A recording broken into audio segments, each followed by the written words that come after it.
الحمد لله الذي بنعمته تتم الصالحات وبتوفيقه تتحقق الغايات، والصلاة والسلام على البشير النذير والسراج المنير سيدنا وإمامنا محمد صلى الله عليه وسلم وصحبه وأهله ومن تبعهم بإحسان إلى يوم الدين. السلام علیکم و رحمت الله و برکاته. پیش از آنی که موعظه امروزه را اعلام کنیم و آغاز کنیم، اولا از همه شما میخواهم که دست به سوی درگاه پروردگار برداریم و از خدای مهربان ما و شما دعا طلب کنیم تا که خداوند آن مرادهایی که در دل دارین، آن مطلبهایی که در دل دارین، خدای ما و شما اونها را برآورده گرداند. اللهم صل و سلم و بارک علیه. خدای مهربان، از جمعه تا جمعه که مغفرت گناه بنده هست، از این بندگان تو یک جمعه سپری شد و خدایا انسان بی سهو و بی گناه و بی غلط نمی شود.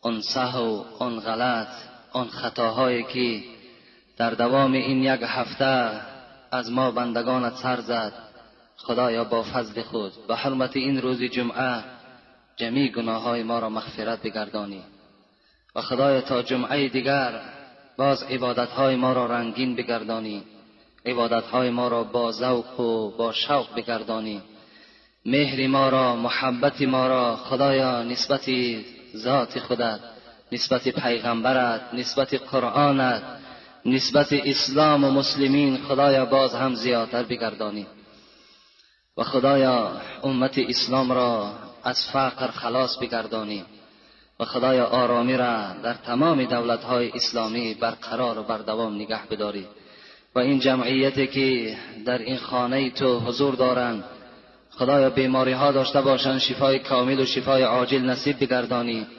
گذشتگی ها دارند، گذشتگی هاشون خدایا رحمت و مغفرت بگردانی. غایب ها دارند خدایا غایب هاشون حاضر بگردانی.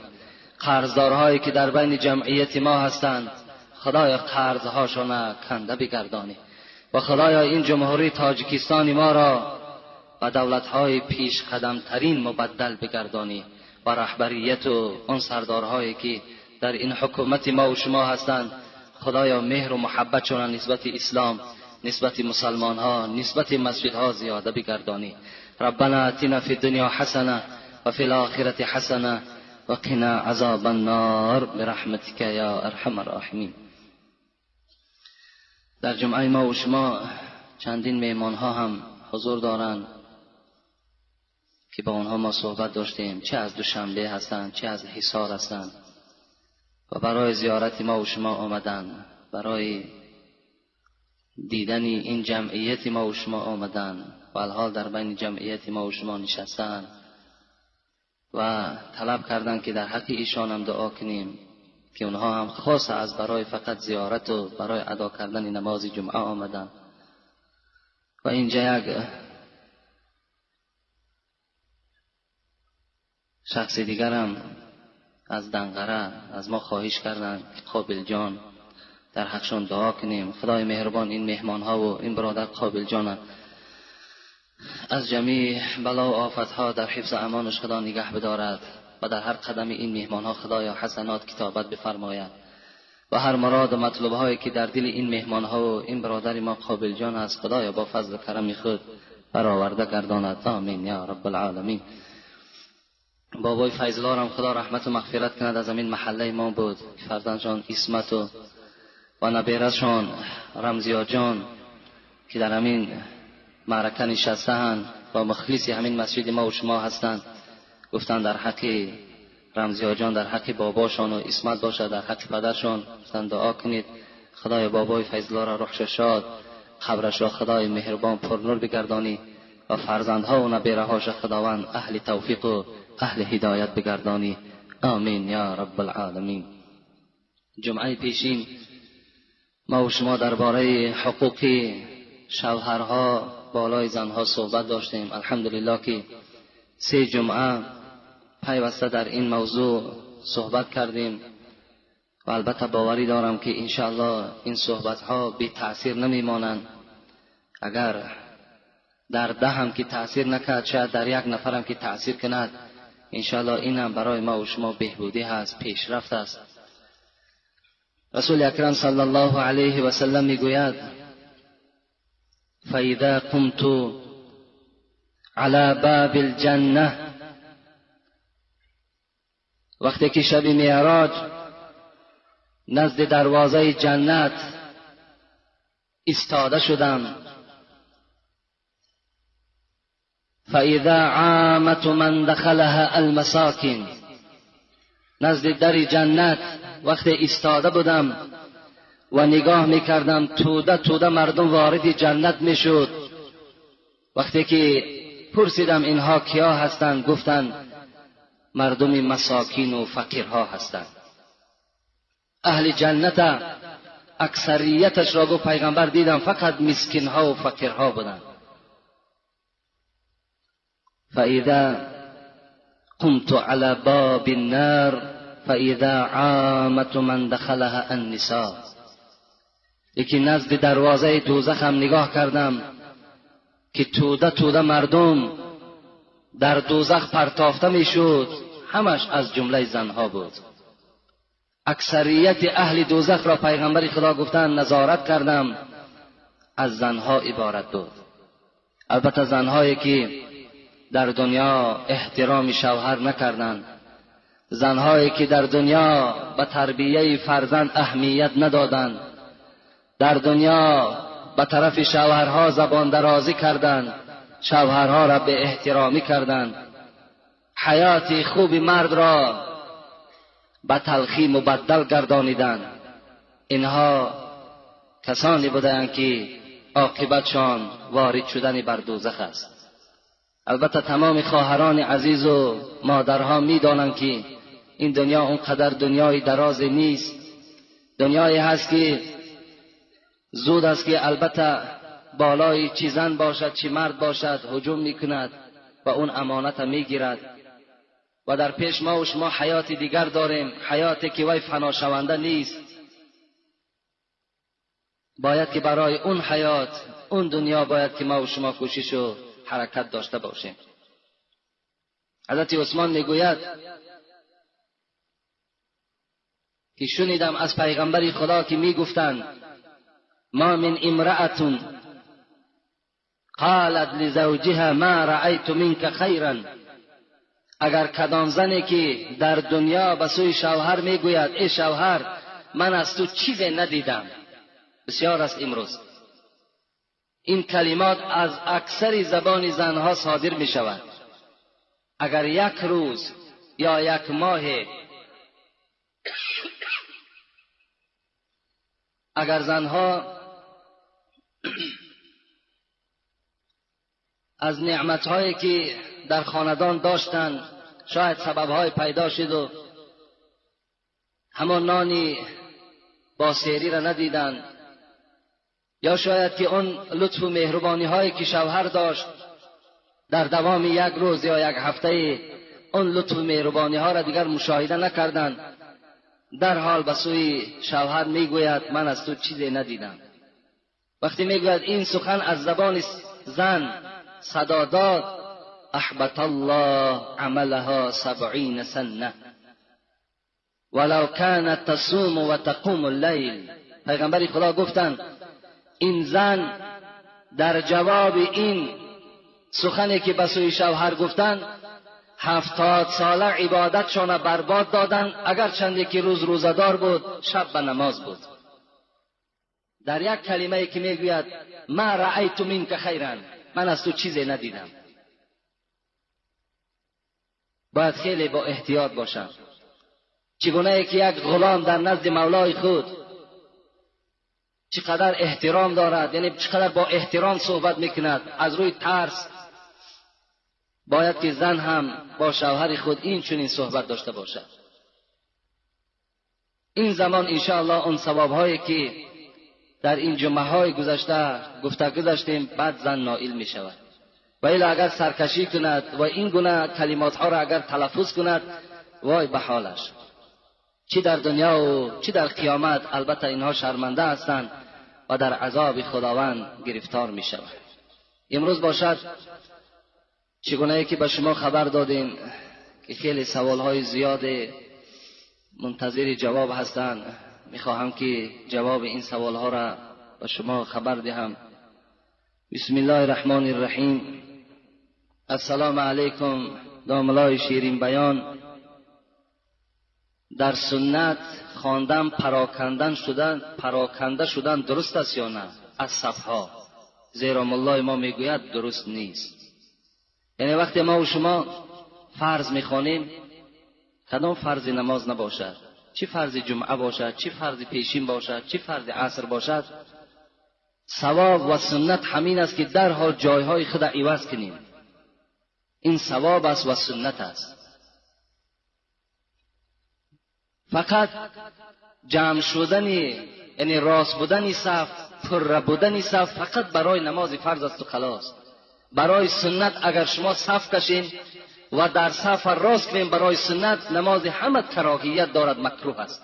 در نماز سنت هیچگاه باید صف راست نباشد و صف نباشد، باید همه پراکنده باشد. سنت انا همین است. اون ملا صد نامعقول کرده است. ملا از هوا گفت است. ملا اگر پسترین کتاب همین شرح گوری را مختصر تماشا کند، در همون در باب سنت ها میگوید که حتی که سنت در مسجد خواندن خودش مکروه است.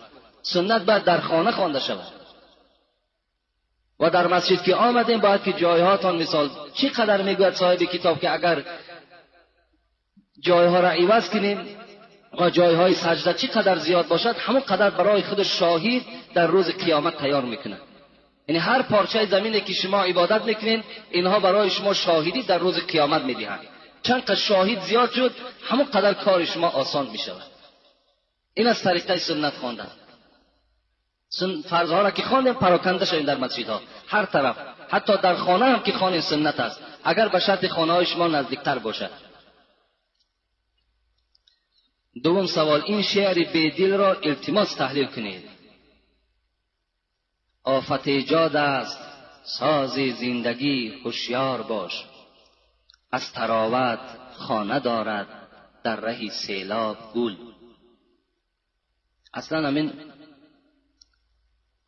تحلیل شعرها دا ما را البته بگیم علم ما نمیرسد، لیکن این برادر از ما خواهش کردن همین بیدل تحلیل کنیم. بیدل خود میگوید که شعرهای من همش کوتاه بلندی ها دارد. این شعر مرا، نظم مرا به خود کوتاهی ها و بلندی ها دارد. یعنی شما قوت تحلیل او را ندارید. لیکن به هر حال من میگویم که معنای این شعر این است که آفت ایجاد است ساز زندگی، هوشیار باش. حضرت میگوید آفت ایجاد معنای که یعنی زندگی انسان از آفتهای زیاد عبارت است. ای انسان هوشیار باش. یعنی در حیاتت ای انسان تو بی‌نهایت آفتهای زیاد میبینی. آفت ایجاد است ساز زندگی، هوشیار باش. هوشیار باش که زندگی شما آفت ایجاد است، یعنی آفت ایجاد میکنه. یعنی روز به روز آفت ها و روز به روز مشکلات و مشقت شما زیاد میشود در زندگی. از تراوت خانه دارد در ره سیلاب گل. تراوت گفته اصلا معنای تر و تازگی را دارد. تراوت تر و تازگی. میگوید که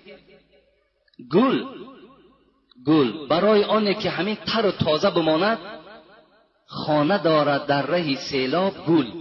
همین ره سیلاب را، ره سیلاب یعنی ره سیلابه آب، همین گل برای آنه که تازه بماند، دائم شکفته بماند، برای همین تازگی و حیات بردوامش همین ره سیلاب برای خودش اختیار کرده است.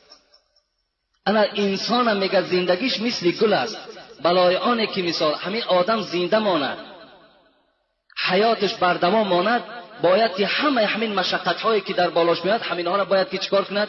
تحمل کند و روپرو شود. چگونه که گل از سیلاب، یعنی از آمدن سیل، عذاب دارد، مشقت دارد. این از همین معناش باور میکنیم دیگر از این ممکن که دیگر تحلیلی نداشته باشه.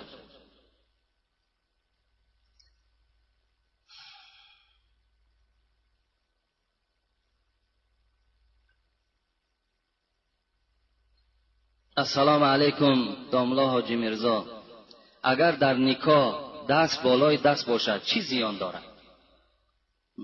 یعنی نکاح وقتی که نکاح صورت میگیره در خانه کدام از مسلمان های ما و شما، بعدا همونجا مردم تکلیف میکنند که دست ها را راست مانید، یعنی بالای زانو هاتون در راست مانید، نه جنبین نه خندین. دیگر اینا دروغ هستند. دست ها چی در بالای پا باشد چی در زمین باشد، اینا یگان اهمیت ندارن در نکاح. برادرای عزیز ندارن، اینها هیچ معنی ندارن. دست در بالای دست نباشد برای چی؟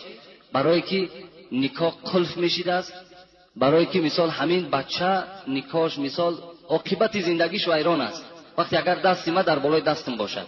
اینا دروغ هستند. برادرای عزیز حتی در نکاح میگن که قلنفر نیارین که زندگی آدم تیز میشود، زندگیش ناخوب میشود، زندگیش دیگر. باور کنید اینا ضعیفی ایمان ما و شما را نشان میدن. اینا یک سفسطه های هستند که در همین دین ما و شما داخلشان کردگیند. باور کنید کدام بگیم یگان کثافت و بدبخت جایگیر کردگی است. ما و شما را چنان ترساندن که حتی از قلنفر میترسیم که اون که نعمت خداست، اینا باید که انسان خورد آخه، چی در نکاح چی در توی چی در کدام معرکه نباشد. اینا دروغ هستند. اینا را باور نکنید. اگر شما با اینا اعتقاد داشته باشین و همین رسم و همین بگیم جاهلیت اگر جاری کنید، شما گناهکار میشوید. اینا دروغ هستند، باور نکنید. همان برادرایی که مثال نکاح میبندن و میگویند که دستات باید روی دست باشد و دیگر باشد، اونا از همه مهمترین همین که همون شو عروس پرسن نماز میخوانی یا نه. نکاحی که مثال عاقبتش اگر بخواهد که نیک باشد، زندگی که اگر خواهد که عاقبتش خوش باشد، از همون جوان دختر و جوان پسر بپرسن که تو نماز میخوانی یا نمیخوانی. این ضلال است. اون دادن قلنفر رو در بالای دست گذاشتن و دیگر این سوزن زدن، اینها همه دروغ هستند. اینا را باور نکنید. اینا فقط از همون فتواهای زنکای زن، همون مردهای زنکلانی که همون زنهاشون همین وظیفه را در گردنشون میگذارن، انا از همونا پیدا شده است. اینا را شما اهمیت ندید. نگذارین همون زنهایی که در پیش شما آمدن پشت همون کستون و مثال همون بگیم لباس شما را سوزن میزنن. اینا معنی ندارن، شما را گناهکار میکنن. در کدام کتاب هست این؟ از اینها را دیده باید که همون دختره، همون جوان مثال جوان پسر تربیه اسلامی دادن در کار، اخلاقی خوب داشته باشد. اینا ضرورتر هستند در نکاح، نه اینکه دست بالای دست ماندن و دیگر مثال جاهلیتی که در همون شب نکاح انجام می‌یابد. اینا هیچ معنی ندارن، دروغ هستند. اینا رو باور نکنید.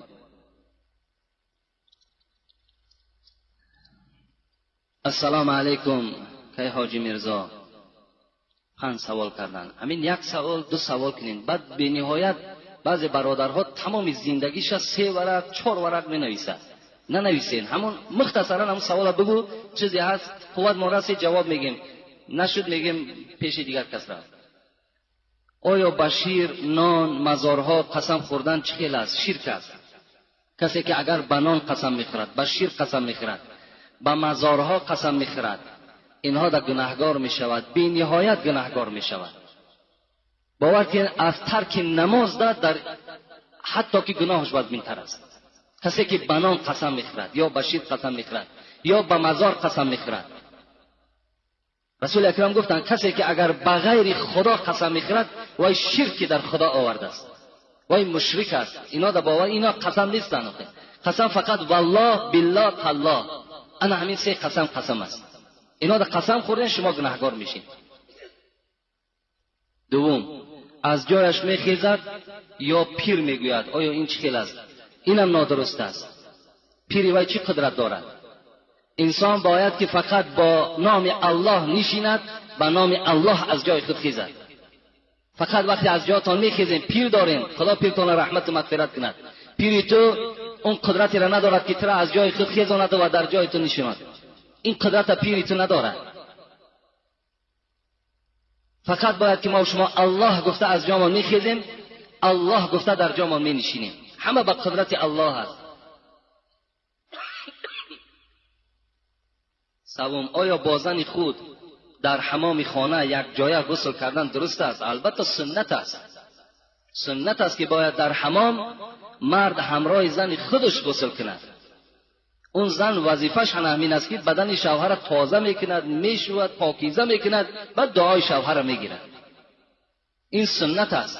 خوش به حال همون زنهایی که پیش از آنه که مثال مرد اراده حمام دارد، با همراهی همون شوهرش حمام میرود و مثال بدن شوهرش صابون میکند، بدن شوهر مثال پاکیزه میکند، تازه میکند. خوش به حال او زن. این سنت است. چهارم، آیا زن میتواند که مرغ یا دیگر حیوان را ذبح کند؟ میتواند. زن حقوق دارد که مثل مرد چگونه که مرغ از کدام حیوانی نباشد ذبح میکنیم، کار در دست میگیرد، بسم الله الله اکبر میگوید، ذبح حیوان میکند. این جای منش نیست. پنجم، آیا زن سر مرد را تراشیدن ممکن است؟ یعنی تراشیدن البته درست است. یک جوان گفت که ما در کدام قشلاق زندگی میکرده است، گفت وقتی همون زن من گفت وقتی سر ما تراشید، ملا گفت که الکی زن به تو چی شد؟ طلاق شد. این هم خیلی ملاها هم هستند. حالا که آخی را بگیم همش وظیفه زن غلط نیست، آخی وظیفهش هم که نباشد کردنش سنت است. همون تیغ گرفت یا همون لیزبر را میگیرد مثال سری مرد هم میتراشد، چی جای گناه است؟ تراشیدن 100% درست است، باکی ندارد، بلکه ثواب میگیرد.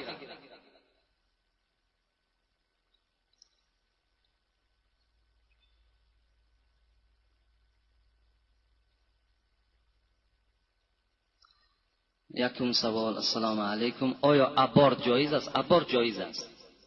ابورت کردن یعنی در زنها میگویند تا 4 ماهگی اگر زن خواهد که مثال همون شکم بدگیش تازه کند، حقوق دارد، اسلام هم رخصت میدهد که رفته تازه کند. لیکن 4 ماهگی شد، الکی جان در بدن این کودک در آورده می شود از روی آیت ها و احادیث های پیغمبر. این صورت در وقتی که وی ابورت میکند، الکی همچه قاتل نفس به حساب می رود، یعنی همچه آدم کش به حساب می رود. برای تا 4 ماهگی اگر مثال خواهد همون زن یگان سبب های داشته باشد، می تواند که ابورت کند، اینجا گناهگار نمی شود.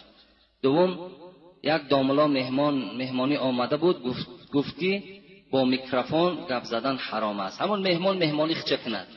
ما به مهمان هم خودمان میدانیم شکر خدا که با میکروفون درست است یا نادرست است. فتوای مهمان ما در کار هم نیست. شکر خدا هم که کتابی جمع کردیم داریم که دیگر نه با مهمان در کار مانه، نه مولوی و نه اولیاء. شکر خدا همش حل از الحال. یگان کمبودی الحمدلله در بین داملاهای ما و شما نیست. همه مسئله جوابش مییابد.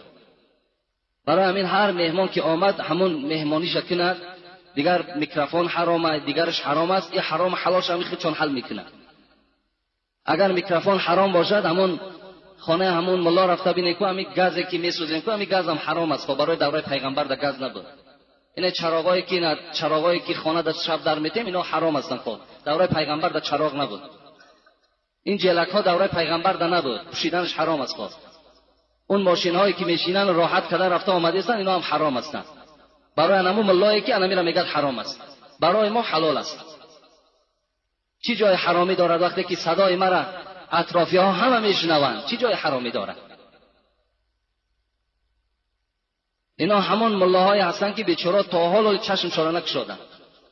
آن چیزی که در همون پیش دیدن کتاب قدیمی نه، همون را قپیده ایستادگیان. دیگر این پیشرفتی دنیا و زمانه با اینا هیچ دخالت ندارد. همون ملا کار شکند برود، دیگر مهمانی شکند. سلام علیکم داملای عزیز، زن اکه را گرفتن درست است در اسلام یا دادر زن اکه را بعد وفات اکه یا دادر درست است؟ اگر مثال وقتی که برادرت از دنیا میگذرد یا دادرت از دنیا میگذرد، یعنی الکی زن او برای تو بیگانه می شود، اسلام رخصت میدهد که چی زنی اکه باشد چی زنی دادر باشد در نکاح خود درآری. اینم به خاطر همون فرزندهایی که باقی مانده است. اگر فرزندم که نداشته باشد رخصت است که همون زن از اوی که در بدر می شود دستی به زنا میزند و مثال شأن شرف همون اولاد میریزاند، اگر همون برادر یا اکه‌ای که باید در نکاح میدارد این جایز است. این سخن خدا و پیغمبر است، درست است، یگان باکی ندارد.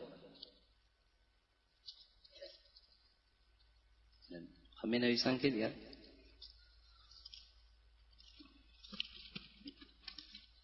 السلام علیکم و رحمت الله و برکاته. اینجا خیلی تعریفات کردن، تعریفات چه نمیخوانیم. من از شما یک خواهش احترام دارم که من در قشلاق کارز بالا ملا سلطانی میگویند در آنجا استقامت میکنم. من آدمهایی را میبینم که کارهای ناشایسته را میکنند و گپهای هرخیله میگویند. من باشم به آنها گفتم و میگویم که شما یک بار عقلا امر معروف را گوش کنید یا اینکه شنوید، بعد میفهمید که در دنیا چی گپ و خبر است. وایها باشند مرا سرزنش میکنند و ملاها را تحقیر کرده دشنام میدهند و میگویند که دنیا از دست ملاها جزیر شده است. از شما حاجی محترم خواهشی ضرور دارم که در حق این بدبختها چی گفتنی دارید؟ مرحمت با طور آشکارا پاسخ دهید. البته مثال سخن اینها هم از یک جهت حقیقت دارد. چه حقیقت دارد؟ در اصل همین مردمی که اعتقادشان از ملاها پریده است دیدن که بسیاری ملاها اصل نامشان ملا بوده است. اصل نامشان ملا بوده است، در اصل ملا نبودند. ملا باید که دائم خدمت بر اسلام کند و دائم دلسوز اسلام باشد. وقتی میبینن همین گپ‌هایی که ملا را به گفتش بکن به کردش نکن، اینا هم از دست همون بعضی ملاهایی که گفتن و نکردن ان همین مقاله ها پیدا شد. باید ملا هستی اصل ملا شو، حقیقت گفتن بگیر. اگر چنده که ملامت زیاده میشنوی، هزار اگر خودت پرده پوش کنی، هزار اگر بچین دل همون کلان ها هم که کار کنی، همون روزی که اگر یک تبدلات شد اولین آدم نابود میکن تا هستی. دیگر آفتاب به دامن پشانده نمیشد که کن من ملا نیستم گفته او حالت دخته پنهان کنی، اولین نفری میکشن تا هستی. برای همین چیکار کردن در کار؟ همین ملا میشه ملای اساسی شد. ملا نمیشه این مثال به سله و به کله و به جیلک و به منافقی مثال راه یافتن در بین مردم بسیاری بسیار گناه کلان است. امروز تمام ملاها را از پشت مثال یک ملا یا دو ملا تحقیر میکنند. به خاطر چی است؟ به خاطر که همون ملا در اصل مثال ملا نیست، همون نام ملاگی دارد. شاید مسجد نمی رود، شاید که خیر خدایی شود بعد مثال مسجد ها رود. همون ملا مثال معرکه های می شود که اسلام او را رخصت نمیدهد. مردم اینا که میبینن اعتقادشان از ملا میپره. لیکن اصل شما هیچ گام اعتقاد شما از پیشواها و ملاهای شما دور نشود. ملاها در بین شما برادرای عزیز مثل همین چراغی که روشنی میدهد مثل همین است. و ملا البته به البته در نزد خدا هم قدر دارد، باید در نزد شما هم احترام داشته باشد.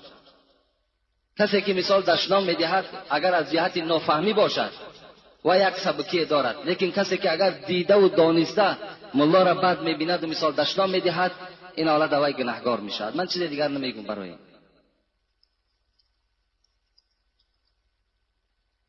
السلام علیکم و رحمت الله و برکاته. اکای حاجی میرزا، پیش از همه به شما عمر دراز و وطن صحت و دل بیغم خواهان هستم. من خیلی فخر میکنم که در شهر کولاب باستانی زندگی میکنیم و این خیل حاجی را صاحب هستیم. من از شما یک خواهش دارم که به سوال من پاسخ گردانید. در کتاب قرآن گفته شده است که بعد نماز بامداد، یعنی بعد از فرض نماز بامداد، یگان نماز نیست. اگر بعد نماز بامداد نماز نفل یا یگان نماز دیگر خوانی، این درست است یا نه؟ خواهش دارم این سوال را پاسخ گردانید. با احترام، من یک مخلص امر معروف شما هستم. یعنی من اول همون آیت هم می نویساندیم که در کدام جای قرآن گفته است که بعد نماز بامداد دیگر هیچ نماز نیست. خوبش این میشد، لیکن بعد نماز فرض بامداد خواندن نمازهای نافله جایز نیست. یعنی نمازهای سنت، نمازهای نافله را خواندنش در مذهب ابو حنیفه جایز نیست خواندن تا آفتاب برآمدن. آفتاب که برآمد بعد نمازهای نافله را، یعنی نمازهای زیادتی را خواندنش از روی مذهب ابو حنیفه چی می شود؟ جایز می شود. یعنی بعد نماز فرض تا برآمدن آفتاب، اگر مثال شما اگر نماز قضایی خوانین باکی نداره، نمازهای قضایی را خواندنش درست است، باکی نداره. یا نماز جنازه باشد باکی نداره. یا سجده تلاوت برای 14 جای قرآن که سجده تلاوت دارد اگر ادا کنیم باکی ندارد. فقط نماز نافله را، یعنی نمازهای زیادتی که در مثال شکر وضو میخونین، تحیه مسجد میخونین و دیگر مثال در حق پدر و مادر، اینها را بعد فرض دیگر اجازت نمیدن. یعنی همین بعد صبح که دمید فقط سنت و فرض هم بامداد خوانده میشد خلاص. نمازهای نافله فقط تا دم صبح است. صبح که دمید اینها را دیگر خواندنشان از روی مذهب ابو حنیفه جایز نمیشود. السلام علیکم داملای عزیز، من شنیدم که نماز قضا شود فرض میخوانی سنت نمیخوانی، درست است؟ البته نماز که قضا شد فقط همون فرضاش هم میخوانین و دیگر سنت نمیخوانین. یعنی فرضها قطعی نماز ویتر خوانده میشد و خلاص، دیگرهاش خوانده نمیشود. السلام علیکم بابای داملا، خواهش میکنم با این سوال من جواب درست‌تر جواب دهید. اگر پدر پسر را بگوید که به بازار رو، پسر بگوید که وقتی نماز شده است من به نماز میروم، آیا این ناگپگیری میشود؟ البته مثال پدر و مادر پیش از آنه که مثال فرزند پای کار میگیرن، اگر فرزند گوید که مثال پدر وقتی نماز شد من باید که رفته اول نماز خوانم بعد از پای مثال سخن شما شوم، پدر گوید میلش بچم همراه بچه خود باید که به مسجد آمدن نماز خواند، این افضلتر و بهتر است.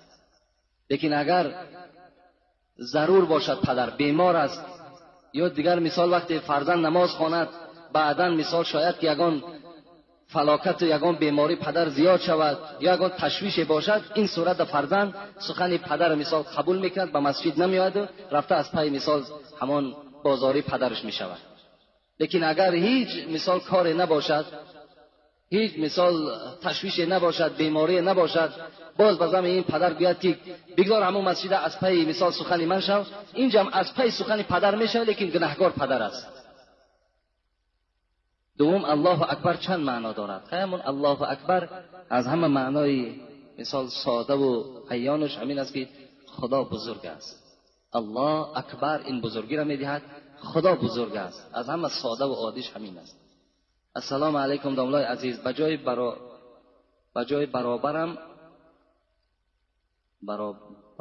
از نام یک مخلص شما. داملای عزیز و بجام برابرم از نام یک مخلص شما. یکم بعد سنت پیشین تا انتظار جماعت فرض نفل گزاریدن ممکن است یا نه؟ اگر گذاشت چی می شود؟ یعنی بهترش که نگذارد. مثلا سنت پیشین که خواندین، سنت همین است که تا فرض پیشین با ذکر مشغول شویم، مثل سبحان الله، الحمدلله، الله اکبر، با این مشغول شویم. این بهتر است، اینش نزدیکتر است با سنت. لیکن اگر دل شما قرار نگرفت و بعد یا اگر یگان مثال نمازهای قضایی را اگر خوانین، یعنی این گناه نآمده است در مسئله، لیکن اگر خواندینم نخواندنش بهتر، همون نخواندن بهتر است. همون ذکرهاتو نکنین تا نماز فرض، بعد مثال فرض خواندن و سنتی پیش نخواندن، انا مرحمت تا عصر دیگر فرض داری نفل داری، اینش بهتر است. درباره تسبیحات گفتید، اما در تسبیحات نام اولا و نام محمد ذکر شده است، از این خاطر در روی مالیدن ممکن است یا نه؟ البته وقتی که اگر تسبیحایی که داریم، مثال بعضی آدم تسبیح میگیرن تسبیح میگرداند و بعد همون تسبیح ها را در روش میمالد، این گناهش اینش سنت نیست، این بدعت است. این مالیدن در رو معنی نداره. چی در کار مثال تسبیح را میگیری و در چهرت میشکی میمالی، یا اینکه مثال اون ختم خوجه میکنن، سنگ بسیار را میگیرن تسبیح میگردانن بعد همون سنگا را میگیرن بوسه میکنن، این حرام است. سنگ بوسه کردن حرام است. حضرت عمر میگه وقتی که طواف خانه کعبه میکردن، همون سنگ حجر الاسود که حاجیا وقتی زیارت میروند و سر خود مثال میدرارن، همون سنگ سیاه را بوسه میکنن. حضرت عمر میگن سنگ بوسه کردن و گفتن ای سنگ، گفتن به خدا قسم من دیدم که پیغمبر تو را بوسه کرد و الا من به تو احتیاجم ندارم و تو را بوسه هم نمیکنم. یعنی هیچگاه یکی قبر بوسه کردن یکی سنگ بوسه کردن اینا حرام هستند. اینا را نه در دیده هاتون بمالین نه بوسه شان کنید. تسبیح گردانی تمام کشالش کنید و در همون پیشت بگذارش. سیوم مرد زن میگیرد و زن اولش مرده است، میگویند که در بالای قبرش برده آب ریزید. چی معنی دارد؟ آیا رواست؟ نه، دروغ است. اینا بیچاره چند کس ما را گفت. یکیش 1 سال حالا که عده پایستن از برای زن است. اینا حقوق شوهر بلندیش نشان میدهد که وقتی که اگر شوهر از دنیا گذشت، زن باید که 4 ماه و 10 روز انتظاری میکشد، بعد 4 ماه و 10 روز و شوهر میکند. لیکن برای مرد عده نیست. یعنی زنش که مرد حقوق دارد، کدام روزی را که برای خودش انتخاب، اگر فرداش هم که زن بگیرد باید گناهکار نمیشود. اگر 3 روز پس هم که زن گیرد گناهکار نمیشود. 1 هفته پس هم که زن گیرد، 1 ساعت بعد هم که زن گیرد گناهکار نمیشود. یک آدم بیچاره گفت که 1 سال مرا گفتن در محله من که میستی پنجشنبه‌گاه زن تا تمام میکنی، بعد 1 سطیل است یا که ممکن یگان ماشین آب است میبری در بالای قبر همون زنک میریزی، دلی او را ای دنیا خنک میکنی، بعد زن میگیری. باور کنی نمیرد. همه آدمی با عقل نخواهی رو باور کنند. اینا باور کنی یک خنداور است. نخواه که مثال در بالای قبر دلی او را ای دنیا چی خنک میکنی دیگر؟ او کایها مردگی است بیچاره. او دیگر در او جسد اگر 1 سال پس بره او را خاک چیدگی است، او را گجاش دیگر خنک میکنی. اینا دروغ هستند. اینا را باور نکنی. برای مرد خدا اجازه داده است کی که میخواهد زن گرفتن بگیرد. السلام علیکم و رحمت الله و برکاته. ما یک گروه به نماز جماعت خانی به کلاب می آمدیم. مرد قرآن خانه به ما چنین گفت که سگ ما و جای دیگر می جکیم. چی می شود بابای داملا؟ مرا با تمسخر کردن شما در حق همین خیل آدم چی می گویید؟ با سلام یک گروه مخلصان شما. یک قرآن خان اشاره بسیاری قرآن خانی هستند که رسول اکرم میگوید بسیاری قرآن خانی هستند که همون قرآن به اونها لعنت میگوید. اگه قرآن خانی دلیل او را ندارد که ترا از نماز جماعت آمدن من میکنه. برادرها از دوشنبه میآیند، از حصار میآیند، با امید ثواب میآیند که چند قدر راه زیاد طی کنیم و امر معروف گوش کنیم تا که در نامه اعمال ما خداوند ثواب بنویسد. خدا رحمت کند.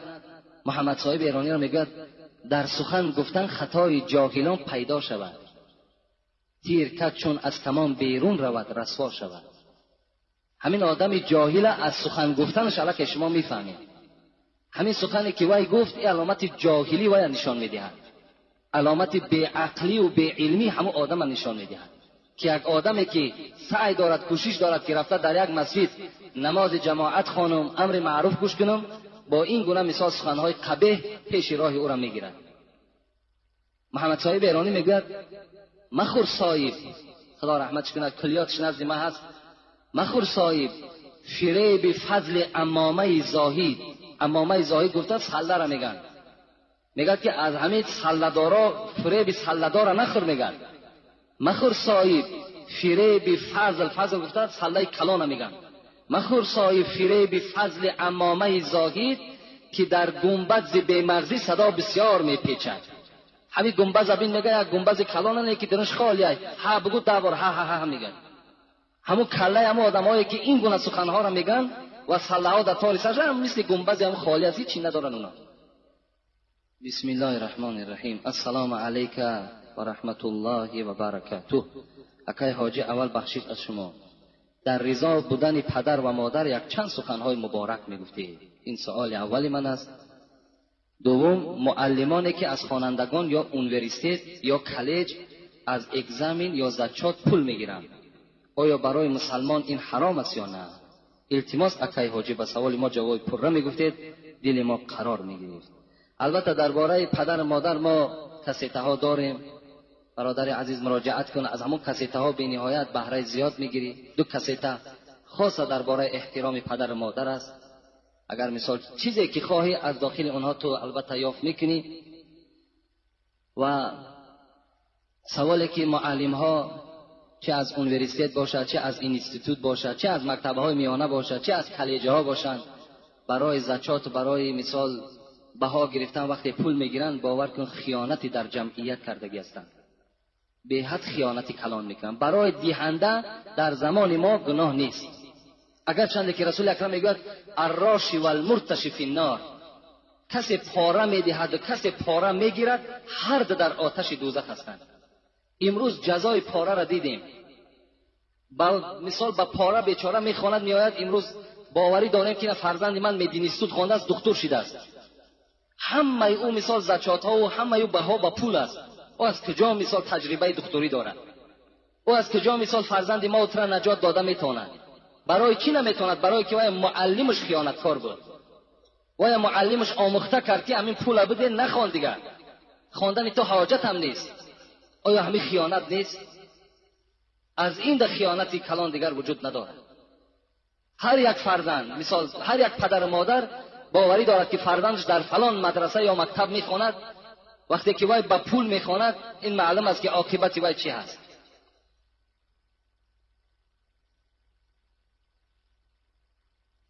و البته آدم دهنده در این زمان ما گناهکار نمی شود، زیرا اگر روز ما فرزندان مانده از جهت فرزندان ما پاره ندهیم و دیگر داخل نمیکنند.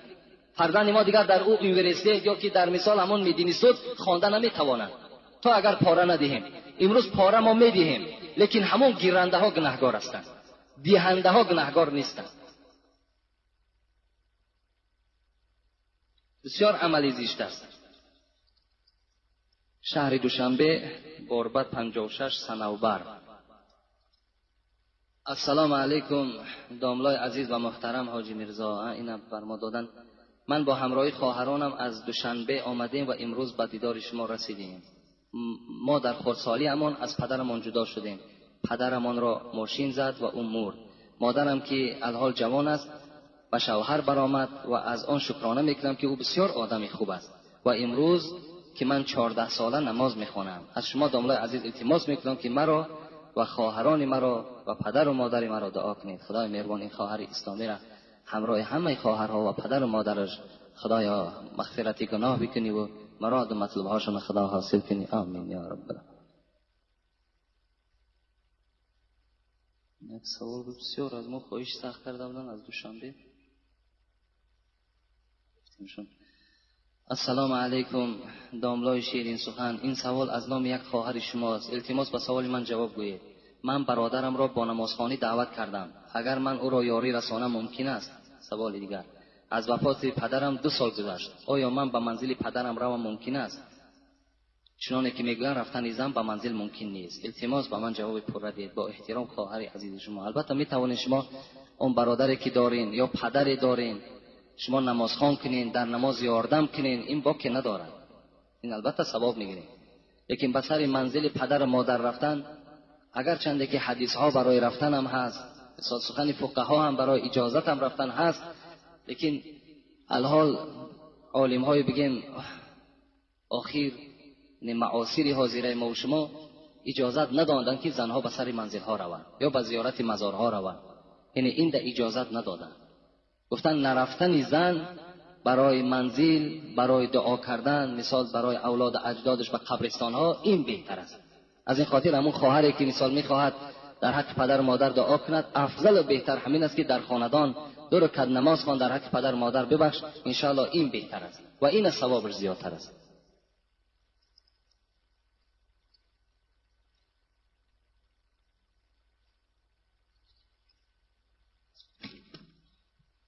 سلام داملای محترم، از شما خواهش و التماس میکنم با همین سوال من جواب گردانید. گویا که عمر خیام در جماعت محض بود و در دستش پیاله می، به ناگاه پیاله از دست او میافتد و میشکند. شخصان گرد و اطراف او را تماشا دارند. او باشد این شعر را میخواند: ابریق می مرا شکستی ربی، بر من در عیش را ببستی ربی، بر خاک زدی می نابی مرا، خاکم به دهن مگر تو مستی ربی. بعد خواندن این مصرع‌ها در روی او سیاهی پدید شده است. بعد خواندن دیگر شعر سیاهی در روی او ندیده شد. همانا ناپدید می شود که چنین بوده است: ناکرده گناه در این جهان کیست بگو، هر کس که گناه نکرد چون زیست بگو، من بد کنم و تو بد مکافات دهی، پس فرق میان من و تو چیست بگو. بعد از این جماعت و از واقعه روی داده او را اولیا خواندند. آیا این 8 مصرع شعر ضد دین هست یا نه؟ و واقعه با عمر خیام چنین بود یا نه؟ ما بین من و یک دو شخص بحث شد. من در جواب گفتم که با واقعه روی داده شده باوری ندارم. بنابراین از شما یک بار دیگر التماس شعرها را با پررگی تحلیل کرده و واقعه‌ای که بحث می رود با پررگی شرح دهید. مخلص اشدی شما از دوشنبه اسرائیل. افسوس میکنم که از سبب راه دور در امر معروف شما اشتراک ندارم. به هر حال که از روی کسیته هایتان شما را نغز میشناسم و احترام میکنم. خدا نگهبانتان باشد. یعنی این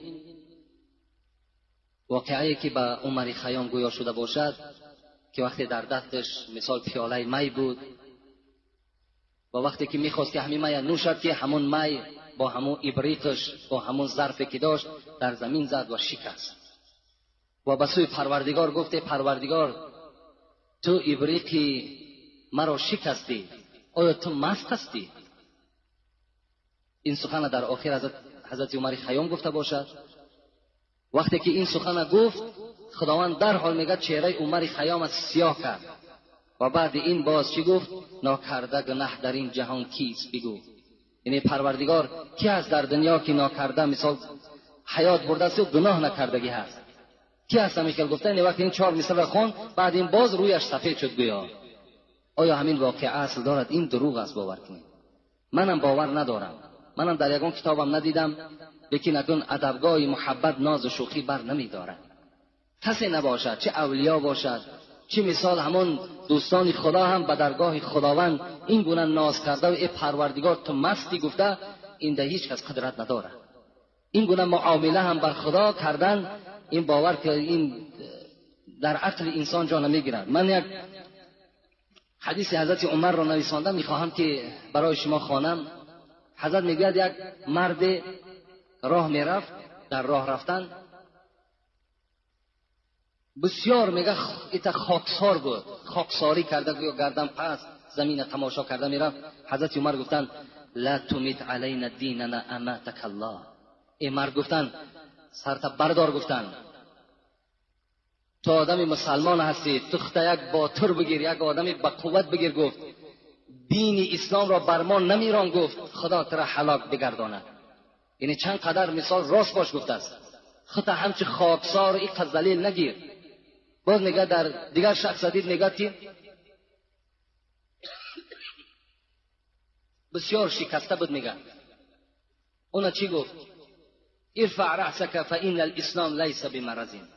سرت بردار، گفت ای مرد، گفت اسلام بیمار نیست، گفت اسلام را بیمار در چشم مردم نشان نده، گفت سرت بردار. گفت یعنی با غیرت باش.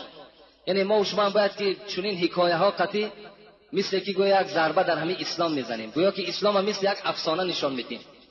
همچنان هم میگن که گویا که برق ولی وقتی که مست شده است با همون عصاش در عرش الهی زده باشد. اینا دروغ هستند. اینا را باور کردن در کار نیست. این کتابچه هایی که برآمده است اینا نه آیت نه حدیث نه. در یگان کتاب معتبر آمدگی نیست که مثال حضرت برق در عرش پروردگار با تیاقی خود زده باشد و گفته باشد که خداوند یعنی چی پیشنهاد کرده است یک دوزخ گویا که نابود کرده باشد. اینا افسانه هستند. اینا را باور کردن در کار نیست. اینا مثل همونا هست. یعنی هیچ وقت عمر خیام بسیار فیلسوف کلام بودند، بسیار آدم خدا ترس بودند، ولی عرق نوش نبودند. برای چی عرق نوش نبودند؟ زیرا حضرت حافظ بینین در مصرع شعریش میگه المنة لله که در میکده باز است، زان رو که مرا بر در او روی نیاز است. خمها همه در جوش خروشند ز مستی، آن می که در آنجاست حقیقت نه مجاز است. از وی همه مستی و غرور است و تکبر، و از ما همه بیچارگی و عجز نیاز است. اون می که میگوید ما در مصرع‌های شعری ذکر میکنیم، حضرت حافظ میگوید اون می میگد اون می مجازی نیست، از وی همه مستی و غرور است و تکبر. این می مجازیه که این می که مردم در دکانها میفروشن و مینوشن، اینا میگه از اینا فقط غرور تکبریه، مثال خاری و ذلت است. و از ما همه بیچارگی و عجز نیاز است. آن می که ما میگوییم در مصرع‌های شعری همه این عاجزی را نشان میدهد، همه این یک سرخمی ما نشان میدهد. این می ما اون می نیست میگوید. از این خاطر اون مایی که عمر خیام هم ذکر کرده است، اون مای همش عشق خداوندی هست، همه او عشق اسلام است، نه این مای اساسی که مثال امروز مردم های می نوشند. السلام علیکم استاد عزیز، اگر در پهلویت زنت یا خواهرت یا ینگت نماز خواند، نماز فاسد می شود یا نه؟ این اگر در خانه شما نماز میخونین، یکی مادر در پهلوت نماز میخواند، زن در پهلوت نماز میخواند، ینگت در پهلوت نماز میخواند، خارزاد در پهلوت نماز میخواند، اینا در 4 شرط است. یکم شرط چی است؟ یکم نماز هر دی شما یک نماز باشد. مثال اگر هر دو نماز پیشین میخونین، اون کس در تو اقتدا کردگی باشد. یکم شرطش در پهلوی تو میسازد، در تو اقتدا میکرد، تو امام میشوی و وای مقتدی. دوم، نماز رکوع سجود دار باشد، یعنی نماز جنازه نباشد، نمازهایی که رکوع سجده دارند، مثل نماز پیشین. سیوم، زن اهل شهوت باشد، یعنی زن پیرانسال نباشد، زن جوان باشد. چهارم شرط این که بین تو و بین زن یگان حائل نباشد، یعنی یگان چیز ستره نباشد. این صورت اگر در پهلوی تو ایستاده نماز خواند، نماز تو را فاسد میکند. اگر مثال زنی تو هست، خواهری تو در پهلوی تو میستاده، به تو اقتدا میکند، لیکن برابری تو میستاد در یک نمازین. دوم این که همون زن جوان است. سوم که نماز رکوعدار است. چهارم که بین تو و بین او یگان پرده نیست. این حالت اگر در پهلوی تو نماز خواند، نماز فاسد میکند. لیکن اگر وای جدا نیت کند و تو جدا نیت کنی، اینجا در نماز شما فاسد نمیشد، اگرچه در پهلوی شما هم که ایستد. فهمیدین شرط مسئله؟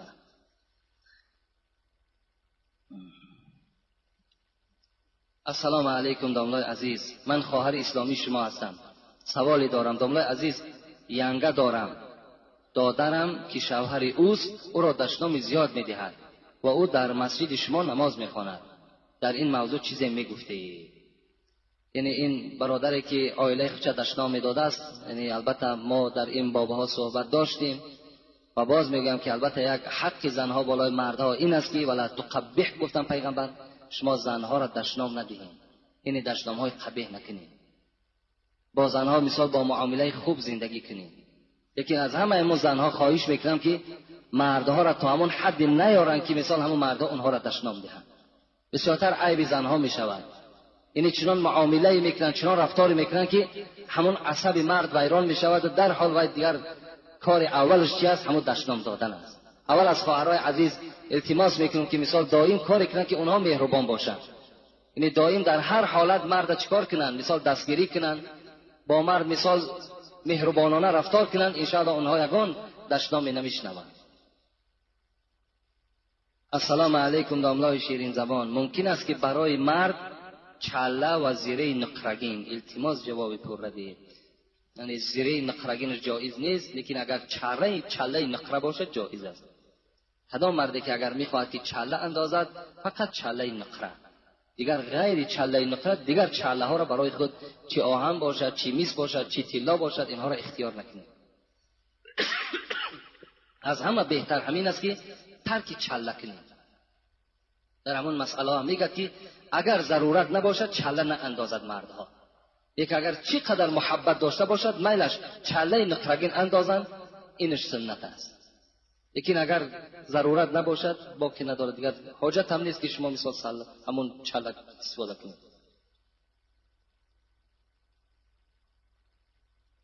وقتم تمام شد. السلام علیکم داملای شیرین سخن، ممکن است که در سر منزل سنگ با صورت مانند، التماس جواب پر را بگید. نه ان یکتب علی القبر شیء، یعنی در سر قبرها سنگ با صورت ماندن یا سنگی که اگر در او چیزی نویسانده باشد، اینها را پیغمبر نهی کردند که در سر قبرها شما سنگهای صورتدار و سنگهایی که مثال در اون مصرعهای شعری و دیگر تولد و دیگر نویسانده هستین، اونها را پیغمبر یعنی نویساندنی در سنگها را منع کردگی هستند در حدیثات. از این خاطر همون سنگی که میبرین میمانین میلش همون را گذارین برای یک نشانه در بالای همون قبر مثال پدرت مادرت بگذار ایستاد. لیکن دیگر وای مثال نقش نگار کردن و اطراف او را مثال دیوال کردن و دیگر اینهاش رخصت نیست در اسلام، همه اینا اسراف میشوند. بسیار خوب میشه در همون نزد درخت مثال هم پدر تا مادر تا یک درخت بشینان، یک درخت شینان امرا آب ته مثال همون ثبت شود دایی مثال همون ذکرگو میشود، همون یک یاردمچی برای همون قبر پدر و مادر شما میشود. این بهتر است از این قدر مثال عمارت هایی که در بالای قبر ها میکنیم. امروز باز این حکومت خودش به ذمه گرفته است مثال آبادی قبرستان ها را همون خودشان میکنن، آینده آیسته آیسته درخت هم میکنن، راه هم میکنن، البته آباد میشن. حاجت دیگر به همین سنگ های نویساندن و صورت کردن ما و شما نیست. و آخر دعوانا ان الحمد لله رب العالمین.